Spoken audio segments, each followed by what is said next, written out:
Tôi tên Lộc, năm nay tôi 28 tuổi. Chỗ ở của tôi hiện nay là phường 6 thành phố Cao Lãnh. Gia đình tôi gồm có 3 người, tôi, vợ và con tôi. Sống chủ yếu là làm thuê. Ngoài ra còn nuôi thêm một số gà và cá để tăng thu nhập cho gia đình. Nhưng công việc chính của tôi là làm heo. Tôi bắt đầu làm từ khi tôi 18 tuổi. Khi mới vào làm cũng gặp một chút khó khăn, cũng nhờ anh em chú bác giúp đỡ, dần dần tôi cũng quen.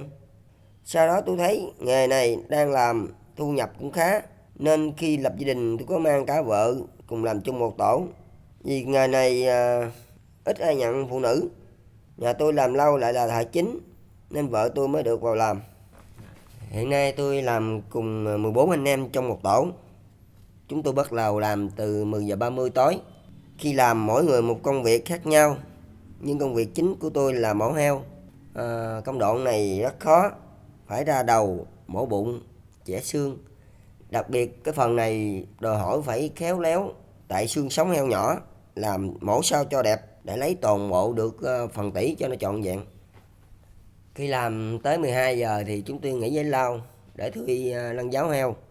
Lúc đó anh em nào đói thì ăn, khác thì uống. Tại trước lúc đó tôi có lấy một số thịt như chẵn đầu, ruột cùng, luộc chín rồi chúng tôi ăn. Thì nói chung thẳng đầu mình anh em phái ăn thì thịt với mỡ nó giòn, ăn cũng ngon hơn ba thịt khác.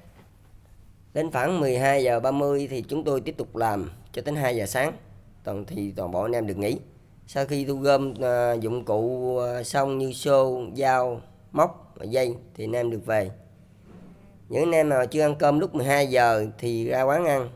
Tại trước lúc nghỉ khoảng 45 phút tôi có lấy thêm một số thịt như gan, chẵn dừng, phèo nhà chủ quán nấu ăn. Tôi rất thích lấy những phần thịt tự tay mình lấy, vì mình biết phần nào ngon, những con heo nào mạnh. Vì khi ra đầu tôi có thể thấy được con heo có chích thuốc hay không.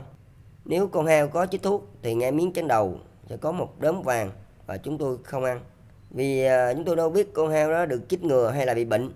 Mà nếu bị bệnh chúng tôi cũng không biết bệnh gì. Nhưng tôi nghĩ cũng bình thường. Tại vì thấy nhiều người gặp trường hợp đó rồi người ta cắt miếng đốm vàng nó đi rồi người ta nấu ăn, nên tôi nghĩ là không sao. Lúc mổ bụng cảm thấy lòng nào ngon thì mình mới lấy ăn. Như gan không bị bầm, phèo ruột không bị đen thì lấy. Đôi khi 1 đến 2 tháng tôi có lấy ốc tỉ về cho con chúng tôi ăn cho bổ sức khỏe. Nhưng ăn nhiều quá cũng không tốt. Tôi làm năm nay là 10 năm, đã làm rất nhiều heo. Trong đó không biết con nào có bệnh hay là không, mà tôi nghĩ là bình thường. Vì đôi lúc có người bị heo cắn hay chảy xước chảy máu. Chính bản thân tôi có lúc cũng bị đứt tay do dao, mà cũng không sao nên tôi cũng đỡ lo. Bởi vì vậy khi làm chúng tôi rất thoải mái, không cần dụng cụ bảo hộ lao động như găng tay, ủng hay là đồ bảo hộ.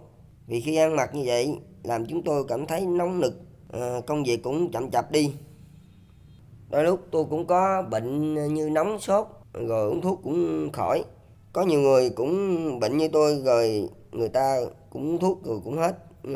Không nghe ai nói là bệnh do heo đã sang người. Tôi rất thích nghề này vì thời gian lao động nó không dài, lại được làm cùng anh em cũng vui. Đặc biệt là làm chung với vợ chung một tổ, hai chồng cùng đi cùng về. Thời gian ban ngày của chúng tôi bên con được lâu nên tôi thích, không ngại màn đêm.